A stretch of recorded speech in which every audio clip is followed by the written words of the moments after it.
바로 하나님이 은혜 받을 자를 통해서 이렇게 일하셨구나 하는 거 보게 되고, 지난주에는 족장시대, 이 4명의 족장이 등장해서 이렇게 쓰임받았는데, 마침 지난주가 우리 성교원 신예배기도 하지만, 우리 지난주에 뭐죠? 이 족장들이 개인을 통하여 모든 열국이 복음받는 선교에 부름받을 때부터 하나님 준비하셨구나. 근데 유대인들은 아브라함을 믿음의 조상으로만 생각하지, 너로 말미암아 모든 열국이 복을 받게 될 거다. 세계 선교를 주셨는데 아브라함은 조상으로 여기는데 아브라함이 붙잡은 언약은 놓친 게 누구지요? 유대인들이에요.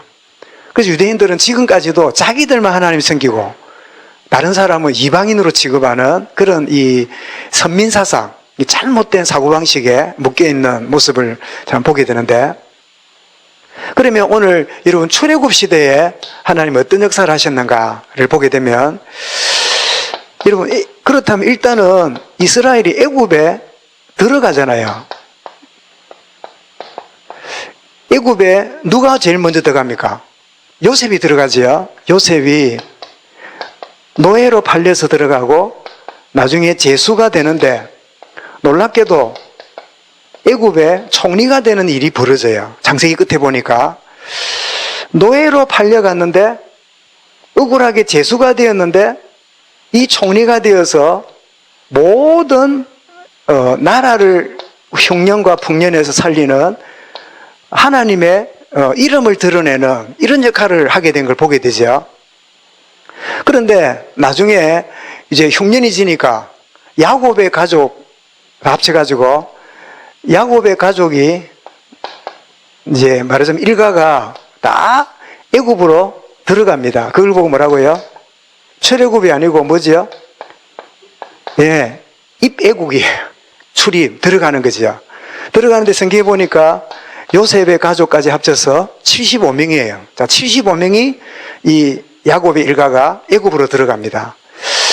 요셉은 노예로 들어갔는데 야곱의 일가는 아주 총리 가족으로 환영받고 들어가요. 여러분, 예수 그리스도는 우리의 죄악을 사하시려고 노예처럼 죄인의 몸이 되어서 십자가를 지셨어요. 그 은혜로 말미암아 우리는 누리는 축복이 있습니다. 이 참 환영받는 것처럼 여러분, 그리스도로 말미암아 모든 저주와 재앙이 끊어진 사실이 감사의 제목이 될 수 있기 바랍니다. 그런데 요셉을 모르는 새 왕이 일어나면서 이 히브리 민족을 그냥 뒀다가는 다른 나라하고 짝짝꿍 해가지고 애굽을 뒤집을 깠거든요. 그래서 뭐 합니까? 큰 박해를 하고, 그래서 결국은 뭐가 됩니까? 노예가 똑똑돼요.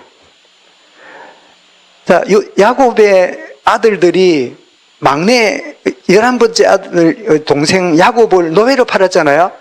그랬는데 이거 어찌 된 겁니까? 자기들도 노예가 떡됐어요. 아, 우리 언약을 모르면 막 나는 복을 누린다 하지만 어느 날 받은 응답이 뭐가 돼요? 주인이 되고 내가 거기에 노예가 돼요.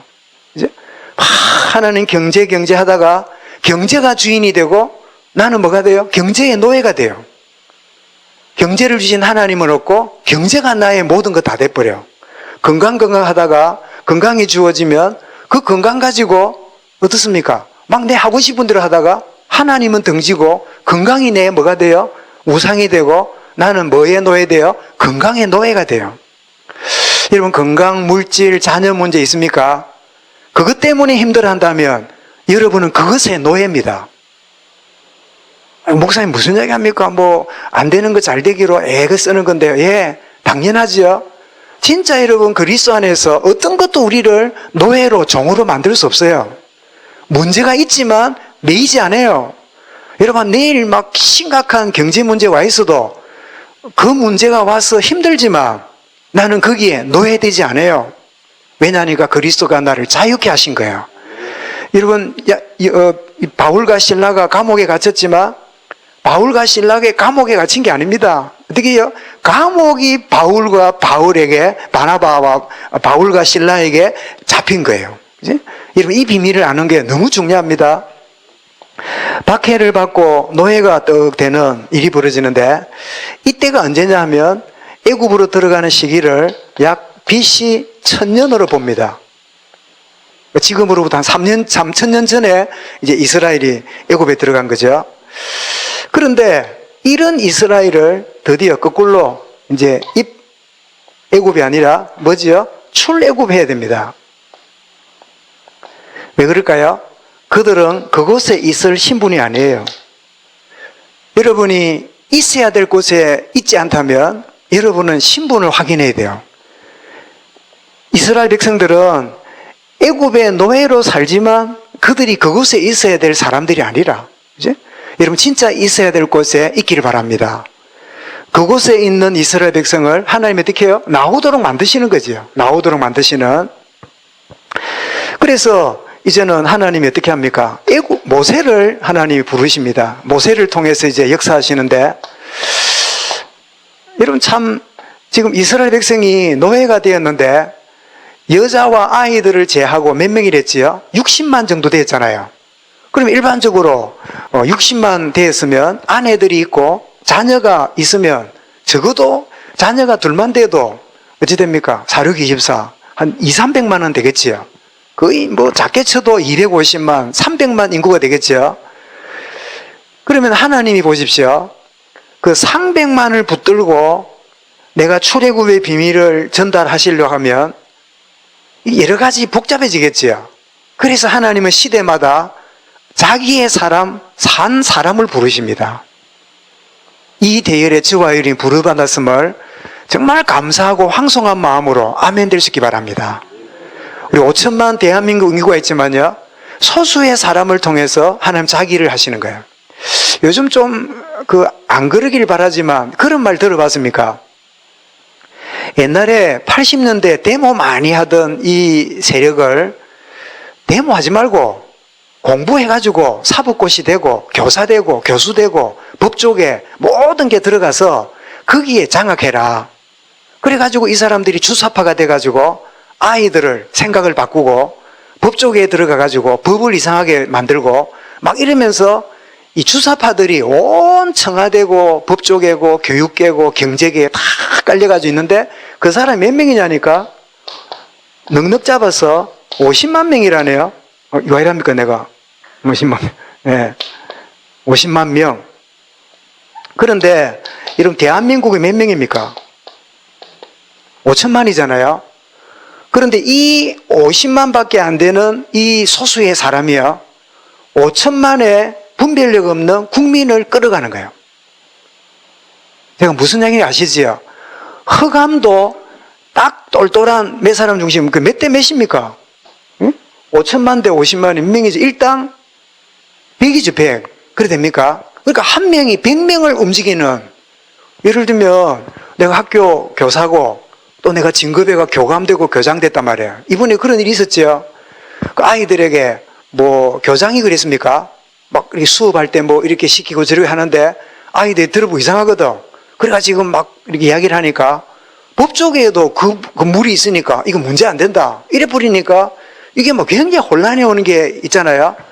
그러면 교사 하나가 한 반에 요즘 저는 뭐 60명 이래 했는데 요즘 뭐 20명이라 돼. 그러면 이제 한 명이, 그죠? 뭐 한 반 주임이 되거나 뭐 학년 주임쯤 되면요, 100명 영양 주는 거는 막 식은 죽 먹기라. 야, 그렇구나. 이렇게 어두움도 그렇다면 하나님 빛의 역사가 뭐지요? 모세 한 명 통해서 300만의 자기의 사람을 움직이는 일에 하나님 모세를 부르시는 거예요. 그런데 이걸 알았던 모세는 부름받을 때 할렐루야 이랬습니까? 못 간다 이랬습니까? 예, 나는 안 됩니다. 할 만한 사람 주세요. 이거는 뭐 겸손이기도 하고 자기를 너무 잘 알았어. 이제 자기를 너무 잘하는 거야. 뭐 이제 뭐 내가 지명수배 당해 도망도 온 마당에 뭐 내가 누구를 나를 내 편이 될 거며, 내가 뭐가 무슨 힘을 쓸 거며, 뭐 무기도 하나 없는 내가 손에 있는 게 뭐냐 이러니까 창입니다 안 하고 뭐랬어요? 짝대기입니다. 짝대기나 또 가지고 있는 늙은 노인. 내가 뭘 한단 말입니까? 제대로 본 거예요. 그런데 모세는 현실을 보고 있었지만 하나님 모세의 미래를 보고 계세요. 저는 여러분 현실 때문에 속지 마시기 바랍니다. 하나님이 여러분과 후대, 지혜만을 위해 미래를 하나님 보고 계십니다. 한 사람을 통한 하나님 역사가 출애굽 시대에 시작되는 거죠. 그래서 모세에게 하나님의 천명이 모세에게 딱 주어졌는데, 이 모세가 하나님이 자기 백성을 건진다는 그거는 아멘 되는데, 너를 통해서라는 말은 잘 안 들어오는 거야. 이해가 되지요? 세계 보고마, 진해 보고마, 아멘은 되는데, 응? 니를 통해서 할 때 하나 바쁜데요. 이게 이제 문제라. 하나님의 뜻이 딱 모세에게, 내가 이 일에 하나님이 부름이 있구나, 이거 깨달은 거 뭐라 그래요? 소은이 언니 이름이 뭐지요? 소명이라. 소명이 어디가 뻔나? 소명, 그죠? 여기 이제 딱 내한테, 그 일에 나를 부르셨네. 이러면 이때 나오는 게 뭐지요? 그러면 내가 뭘 해야 되는가? 사명이 나오잖아요. 그러니까 천명이 내게 와야 그때 사명이 깨달아지는데, 우리는 천명, 소명 모르면서요, 사명에 대한 노래도 엄청 불렀습니다. 어두운 밤 시대리니, 열심히 하나. 이러다 보니 나중에 열심히 하다가 나중에 다 잊어버리죠. 진짜 하나님의 영광의 빛이 임하면 나는 내 갈 길은 이것밖에 없다, 이러면 모든 게 다 나오잖아요. 그렇게 하나님 모세를 이제 사명을 깨닫도록 해서 보내시는데, 애굽에 들어가서 10가지 재앙이 벌어지는데, 여러분 10가지 재앙 여러분 기억나세요? 저는 제가 학습 받을 때 우리 전도사님이 하여튼 몇 가지 방법을 가르쳐 가지고 배운 게, 십계명 이야기, 또 10가지 재앙, 이런 걸 잘 가르쳐 주셨어요. 그러니까 서너 살 때인데, 지금 몇 년입니까? 한 50년 전인데도 기억이 나요. 어찌 되죠? 피, 개, 이, 파, 악, 독, 후, 매, 흑, 장. 그럼 10가지 재앙이라. 이게 무슨 말인지 아는 분들은 지금 이제 그러고, 그게 무슨 말이지? 그렇죠? 그런데 피는 어디서 주어진 거죠? 나일강이지요. 개구리는요, 역시 강에서 올라왔지요. 그 다음에 이는 뭐지요? 먼지가 전부 다 이가 됐지요. 말하자면 피라미드 만드는 도가니에 있는 먼지들이 이가 돼가지고 다 괴롭히는 거죠. 그 다음에 파리죠, 파리. 파리도 어디 나옵니까? 아주 막 굳은데 더러운 데 나오잖아요. 그런데 이 하나하나가 애굽의 나일강 신, 개구리 신, 이 신, 파리 신, 전부 다 10가지가요, 애굽의 우상입니다. 애굽의 우상을 꺾는 하나님의 증거를, 재앙을 통해 보내주신 거예요. 그러니까 우리 보면 막 어떻게 이를 또 그래 우상으로 섬깁니까? 이를 자세히 보세요. 이게 이빨이 확 굉장하고 확대시켜 보세요. 징그럽지만 막 뭐 있어 보여요. 그 사람이 영적으로 어두우면요, 얼마나 우스운지 모릅니다. 지금 인도 가면 나이가 10몇 살밖에 안 되는 아를 환생했다면서, 야를 방석에 이중방석 올려놓고 막 늘 절을 하고 몇 대 손이 환생했다면서, 그런 이런 뉴스 보지요. 그리고 당사자는 뭔가 싶어. 그건 나쁘지 않아. 날 맛있는 거 주지, 학교 안 가도 되지. 날 그냥 쳐다만 보면 뭐 필요합니까? 이러지. 그래, 야는 막 놀고 묵기라. 어른들이 와가지고, 아이고, 선조님 일어났습니까? 하지. 이거 보세요. 영적으로 얻으니까요, 지가 뭐 하는지도 몰라. 얼마나 어리석은 인생입니까? 참 10가지 재앙은 하나님이 애굽에 있는 신들을 심판하는 그런 역사인데, 그래서 결국은 이 모든 재앙을 꺾는 게 뭐였죠? 이 어린 양의 이 피를 바르는데, 그 절기가 뭐죠? 6월절. 6월이란 말은 6월이란 말이 아니고 패스, 넘어갔다, 재앙이 지나갔다, 저주가 넘어갔다, 이렇게 넘어갔다는 뜻이지요. 재앙이 넘어가는, 이 어린 양의 피로 모든 저주와 재앙이 넘어가는 이 축복의 은혜를 하나님이 주셨는데, 이것은 뭐지요? 바로 예수님이 십자가의 보혈의 피로 모든 저주와 재앙을 꺾는 이 비밀을 6월절을 통해 보여주셨어요. 그래서 애굽의 바로는 사단을 의미하고, 애굽의 이 문화는 오늘 세상을 말하는, 그렇게 보여지죠. 그래서 여러분 오늘 23절에 보니까 약 400년 동안 종살이하던 이스라엘이 드디어 23절에 뭐라고 했습니까? 여러 해 후에, 말이 여러 해인데 몇 년이에요? 430년이라. 그 성경은요, 몇백 년을 간단하게, 하루를 길게, 필요한 대로 기록하는데, 여러 해 후에, 여기는 여러 해 후라는 말은 여러 세대가 지난 후에, 이렇게 보면 되겠습니다. 애굽 왕은 죽었고 이스라엘 자손은 고된 노동으로 말미암아 탄식하며 부르짖었더니 그 고된 노동으로 말미암아 부르짖는 소리가 하나님께 상달된지라. 여러분, 언약 붙던 기도는 반드시 뭐가 되죠? 반드시 응답됨을 우리가 보게 되는데, 여기서 우리는 이스라엘이 드디어 출애굽으로 말미암아 이제 애굽에서 빠져나오잖아요. 그런데 문제는 구원받은 그들에게 어디 앞에 섭니까? 홍해 앞에 가로 서게 되지요. 혹시 여러분이 그리스도로 끝났는데 홍해처럼 여러분의 심각한 문제가 여러분 앞을 가로막고 있는 그런 것 때문에 힘들어한 분 있습니까? 여러분, 우리가 구원도와 언약적인 축복으로 구원받은 것처럼 내 앞에 있는 문제도 똑같습니다. 한번 보십시오. 홍해 앞에 섰는데 언약의 백성 이스라엘에게는 하나님의 손길을 보는 기회고, 언약 모르는 애굽은 그 물에 심판받는 기회예요. 여러분, 홍해가 애굽 나라처럼 심판받는 자리가 아닙니다. 언약의 사람 앞에는 뭐라고요? 하나님의 손길을 보는 기회예요. 그래, 주의 손이 함께하는 축복의 기회구나, 이 사실을 믿으시기 바랍니다. 여러분, 안디옥 교회가 뭐라고요? 주의 손이 함께하는. 그래서 우리 몇 년 전에 우리 교회 그 표를 뭐라고요? 주의 손이 함께하는 교회. 정말 주님의 손이 함께하는, 뭐 할 때요? 홍해 앞에 섰을 때. 정말 절망이고 더 이상 어떻게 될지 모를 때, 언약 없는 사람은 절망이지만 언약의 사람은 절대 가능해 하나님의 손길을 보는 기회예요. 진짜 여러분, 이런 축복이 있기를 바랍니다. 그러면 여러분, 언약 가진 자는 아무리 위기라도 그 자리가 뭐예요? 하나님 나라 누리는 자리입니다. 우리는 하나님 나라 이러면 죽으면 천국 가는 거, 그것도 하나님 나라지만, 내가 진짜 언약을 가졌다면 내가 노예로 있든지 감옥에 있든지 어떤 자리에 있든지 나는 뭐예요? 하나님 나라를 누리는 자예요. 여러분, 이게 진짜 믿어지면 여러분은, 말씀드리죠, 질병, 가난, 어떤 것에서도 여러분은 자유한 자입니다. 그지? 어떤 것도 우리를 가로막을 자가 없어요. 그지? 환난이나 핍박이나 뭐 죽음이나 무엇이나 다 하나님의 사랑에 끊을 자 없느니라. 그게 요한복음 여러분 로마서 8장의 말씀이잖아요. 요한복음 16장에도 환난을 당하나 담대하라 했잖아요. 그래서 여러분, 이 6월절에 하나님의 구원의 능력이, 이 6월절에 하나님의 구원의 능력이 홍해 앞에서도 역사하고 있다는 사실을 믿으시기 바랍니다. 우리는 가끔요, 예수는 그리스도, 그거는 뭐 언약, 전도하고 복음 전할 때 적용되지, 내 직장생활, 가정생활, 인간관계, 뭐 관련이 있겠나? 혹시 그런 생각이 있으면요, 종교적 생각 때문에 그래요.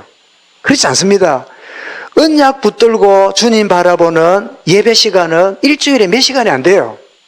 그러면 나머지 시간은 이 6월절의 언약 잡은 이 보훈의 능력이 내가 알든 모르든 홍해 앞에 있는 나에게 6월절의 복음의 능력은 더 역사합니다. 이걸 우리가 자꾸 놓치니까 어떻게 합니까? 자꾸 불안하고 불신앙하고 염려하고 이런 자리에 빠지잖아요.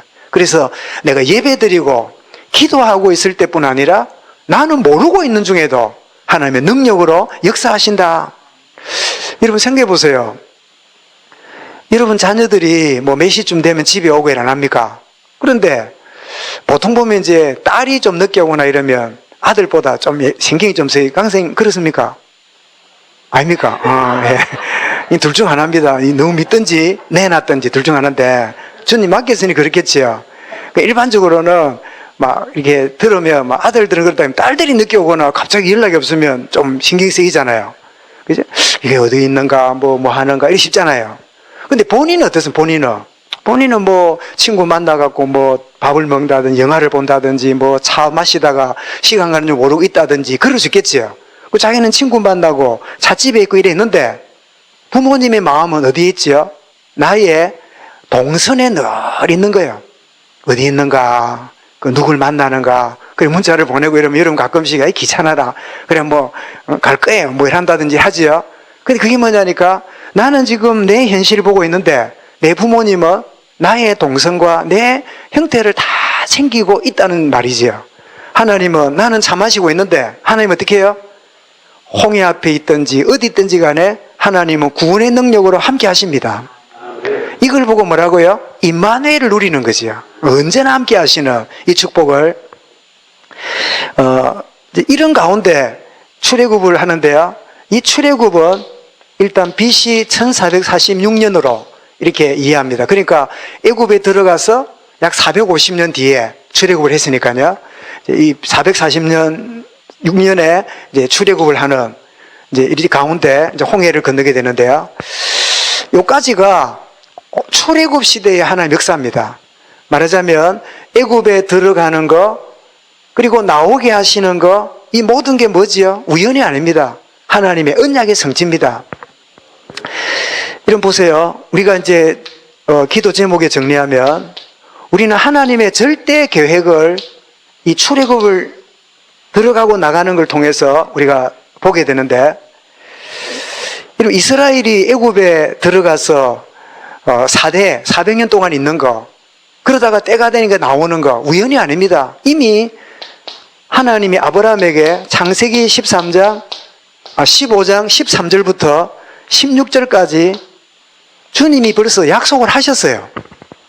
너희 후대가 4대 동안 애굽에 종살이를 하다가 때가 되면 그들을 침으로 너희들이 나오게 될 거다. 여러분 들어가는 것도 나오는 것도 뭐예요? 하나님의 절대 계획이에요. 그러면 여러분 이 절대 계획을 알았던 요셉은 자기를 팔아먹은 형들을 두고 원망하지 않았어요. 형님들 나를 팔았으므로 두려워하지 마십시오. 하나님이 이렇게 하신 겁니다. 여러분 우리가 상처가 뭡니까? 하나님의 절대 계획으로 안 보이니까 상처가 되어 있는 거예요. 목사님 그거는 복음 알기 전에 건데 예, 복음 모를 때까지라도 그것까지도 하나님의 계획 속에 있었구나. 왜 어머니는 아버지는 나를 버리고 갔지? 왜 나는 이렇게 다른 집에 가서 살아야 됐지? 여러 아픔들이 있을 수 있잖아요. 그런데 이게 뭐지요? 하나님의 절대 계획이에요. 그렇게 해서라도 사람 의존하지 않고 주님을 의지하는 사람으로 나를 준비하셨구나. 이러면 상처가 아니라 발판이 되고 배경이 돼요. 그러면 그런 문제로 힘들어하는 사람에게요, 여러분이 조금 간증해 보세요. 그 사람이 팍 여러분을 바라보고 정말 뭐 훌륭하고 잘 나간 줄 알았는데 그런 아픔이 있는 줄 몰랐다고요. 그 사람이 자기에게 소통이 되면서요, 그 사람 건지는 사람 돼요. 언젠가 말씀드린 게 몰라도 제가 이제 여섯 아들 가정에 자랐는데 제가 네 번째 아들로 태어났댔잖아요. 그러니까 이제 아버지는 좋겠지요. 고아처럼 자랐으니까. 유복자에다가 또 할머니, 본인 어머니도 일찍 돌아가셨는데 고아처럼 있다가 우리 어머니를 만나갖고 이제 막 아들을 쑥쑥 놓으니까 요즘에 딸이 좀 옛날에는 아들 그런 때가 있었거든. 그런 때가 있었어. 옛날에 맨날 아들 할 때가 있었거든. 그 아들 이제 내가 태어나니까 저는 모르지. 내가 태어났는가 안 태어났는가 모르지요. 그래 있는데 이제 애할머니가 하만에 있는 애할머니가 떠가 보니까 딸이 시집 가가지고 없는 사이 만나갖고 막 줄줄이 아들만 낳아놓으니까 아들을 또 키우는 게 이게 딸 키우는 것보다 힘이 들잖아요. 그러니까 내 위에 있는 셋째 형을 외갓집으로 데려가가지고 좀 키우고 준다고 데려갔어. 나는 뭣도 모르고 자라보니 형 2명인 줄 알았어요. 2명인지도 모르지 뭐 그냥 뭐 형 2명이 있는데 뭐 그냥 지냈지요. 그 나중에 또 이제 지나고 보니까 그 이제 형이 이제 있다가 얼마나 오래 있었던지 초등학교 다니다가 왔다네. 그러니까 얼마나 부모를 떠나가지고 그죠? 갑자기 막 동생 태어나는 바람에 자기가 막 갑자기 애할머니 집에 가서 이렇게 자라니까 이게 뭐 노예도 아니고 뭐라 해야 됩니까? 뭐 양자도 아니고 유배입니까? 완전히 버림받은 그런 마음이 있겠지요. 이런 마음으로 이제 우제 한 건지 우리 부모님도 뭐 오라 소리도 안 한 건지 아니 외할머니가 딸 고생한다고 더 키워줄게 했는지 우제니 모르겠는데 그리고 또 그 외숙모가 외삼촌이 있어요. 외숙모가 보면 아주 우리 씨누들이라 그런지 평이 별로 안 좋았어요. 그리고 그 밑에 이제 우리 형이 자랐으니까 자기 자녀도 있는데 뭡니까 우리 그 외삼촌 그 외숙모에게 우리 저희 어머니가 뭐가 됩니까? 씨누니 그죠? 씨누 씨누 가족이 와 있으니까 시자 들어가면 씨가 나오잖아. 나무 식구까지 왔는데 그게 우리 형이라. 그리고 형이 얼마나 눈치 보고 이렇게 자랐겠어요. 그지? 그리고 또 나에 대한 원망도 얼마나 컸을까요? 젊어지 그 때문에 내가 밀렸다면서. 나는 뭣도 모르고. 그래가 초등학교를 다니다가 내 할머니가 어머니가 오래 했는지 됐다고 데려가 보니까 왔는데 이제 할머니가 두고 이제 갈 거 아니에요. 그래 내가 그랬다네. 니 누구 할머니 딸 안 가나 이랬다네. 그럼 우리 형이 얼마나 복을 하겠어요. 안 그래도 얼마 니 때문에 내가 유배 아닌 유배 당했는데 누구 할머니. 나는 그런 이야기 생각도 안 나요. 어머니가 그러더라 나중에. 그런데 지금도 보면 교회 장로이신데 그 길을 못 뛰어넘어요. 형제가 모여도 날 뭔지 아쉽고 그러다 보면 밑에 있는 조카들도 다른 조카하고 소통도 잘 안 되고 참 이해는 되지만 하나님의 절대 계획을 모르니까 그냥 나는 늘 억울하고 누구 때문에 제일 손해받고 우리 흔히 그러잖아요. 오빠는 대학 보내고 나는 안 보냈고 누구 동생은 어쩌나 나는 이래 하고 그때 딱 보이 뒷담에 보니까 누구한테 챙겨주고 나한테는 안 챙겨주고 이상한 경험들 나를 무시하고 나를 깔보고 그런 모든 것들이요 하나님의 절대 계획 속에 딱 여러분 눈높이가 되면 그게 나를 절대로 속이지 못해요. 내가 잘 나가고 늘 인정받고 늘 앞서가는 존재가 아니라 늘 처지고 늘 뒷전이고 B급으로 있었던 내 지난날이 아파하고 힘들어하는 사람들을 이해하는 좋은 영성을 가질 수 있는 조건을 주셨구나. 내가 늘 1등하고 늘 앞서가고 늘 인정받았던 인생 됐으면 좀 처지는 사람, 좀 안 된 사람 보면 맨날 니는 잘못해서 그렇지 하고 맨날 내가 정지할 뻔했는데 내가 아파하고 힘들어했던 지난 날들이요 진짜 그런 사람을 마음을 보듬어주고 그런 사람을 진짜 살리는 사람으로 준비될 수 있는 거예요. 하나님 왜 하필이면 요셉을 사용하셨을까요? 하나님의 절대 계획을 딱 깨달았지요. 형이 나를 판게 맞지만 하나님이 이 모든 걸 통하여 일을 이루시는구나. 저와 여러분에게 있는 지난 날들이 진짜 하나님의 절대 계획으로 깨달아지기를 주 이름으로 축원합니다. 그래 되면 여러분 우리 지나간 모든 대인관계도요 여러분 다른 각도로 보일 겁니다. 싫은 사람, 꼴보기 싫은 사람, 전화도 받기 싫은 사람, 어떤 전화는 퍼뜩 받는, 어떤 전화는 몇 번 생각하고 받는 사람, 우리도 모르게 하나님 절대 계획을 모르면요 나도 모르게 사람을 1급, 2급, 3급으로 구분하고 그런 인생이 돼요. 여러분 절대 하나님의 계획으로 붙잡는 주의 은혜가 있기 바랍니다. 아브라함에게 주셨던 그 언약이 들어가는 것도 나오는 것도 하나님의 계획 속에 이루어 가시는구나. 그 다음에 두 번째로 우리가 정리하는 부분이 있다면 여러분 하나님의 언약은 어떻다고요? 마태복음 5장 17절 18절에 보니까 하나님의 약속은 천지는 없어질지라도 1.1획 없어지지 않고 다 이루리라. 여러분 아무리 어떤 주의가 막고 가로막아도요 가로막는 손이 불탈지 불을 막을 수가 없어요. 요게 하나님의 절대 계획을 알았던 그들이 뭐였지요? 하나님께 부르짖었잖아요.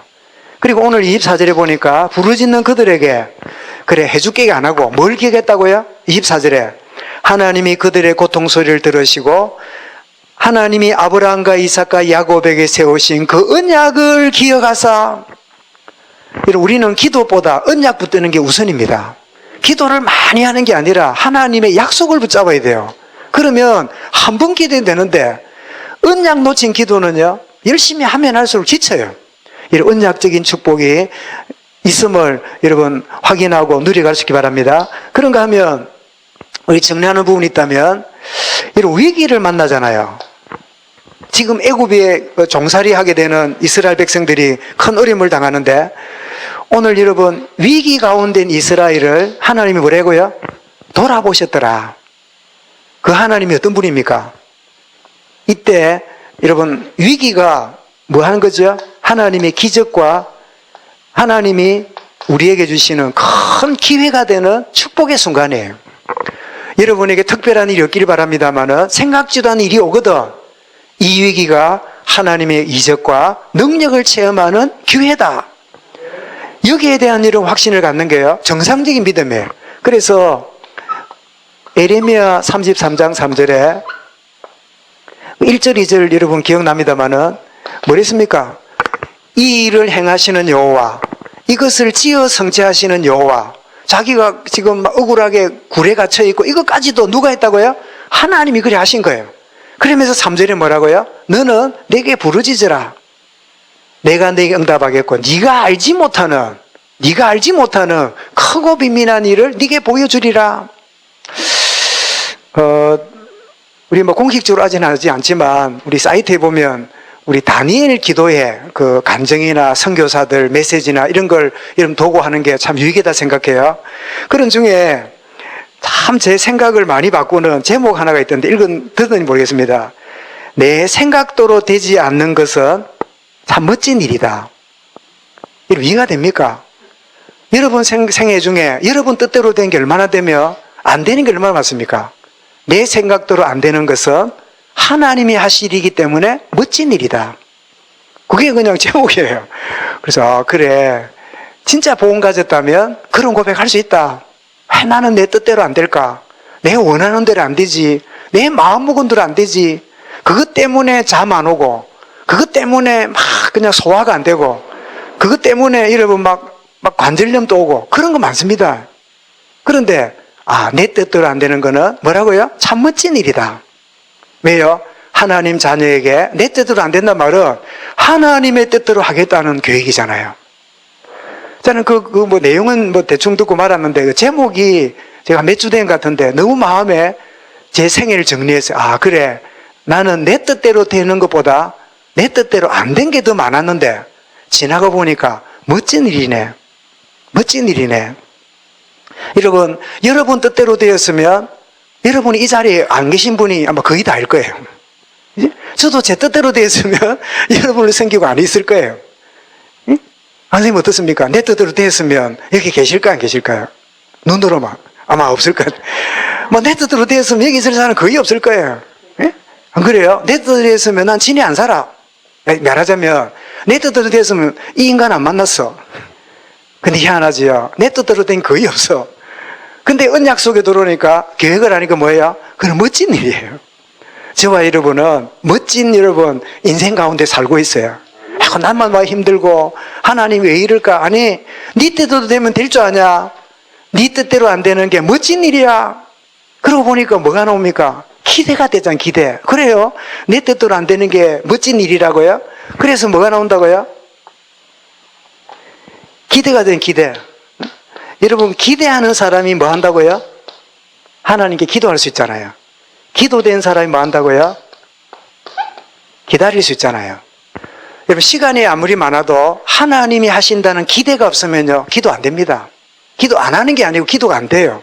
그러나 진짜 하나님이 하신다는 기대가 되면 나는 기도의 사람으로 어떤 가운데도 가능해요. 화장실에 앉아서라도 기도할 수 있어요. 진짜 기도가 되면 어떻게 해요? 난리 법석이 벌어져도 기다릴 수 있는 거야. 왜? 하나님이 살아계시고 영원토록 동일하게 일하고 계시니까. 오늘 출애굽 내용을 모르지 않지만 이 출애굽을 통한 하나님이 정말 애굽에 들어가는 것도 나오는 것도 하나님 절대 계획 속에 언약 붙던 기도에 반드시 성취하시고 위기 만난다면 기적과 기회로 주시는 좋으신 하나님, 그런 축복 가운데 이 한 주간도 이 5천만 우리 민족 속에 있는 저와 여러분들 속에 누가 하는 게 아니라 나를 통해서 하나님 해가시는 내 현장, 내 가정 가문에 하나님 응답을 보게 하여 주옵소서. 승리하시기를 주 이름으로 축원합니다. 감사합니다. 주님, 오늘 또 출애굽 시대에 일하신 하나님의 역사를 보았습니다. 그 하나님은 동일하게 지금도 일하심을 믿습니다. 하나님의 절대 계획 속에 내 인생을 이끌어 오신 거, 내 뜻대로 안 된 거 참으로 멋진 일입니다. 기대하게 하시고 주님 바라보게 하여 주옵소서. 언약 붙들고 기도할 때 성취됨을 보게 하시고 위기 만날 때 이적과 놀라운 기회로 함께 하시는 축복을 누리게 하여 주옵소서. 그런 교회와 우리 모든 후대들 되게 하여 주옵소서. 예수 그리스도 이름으로 기도드리옵나이다. 아멘.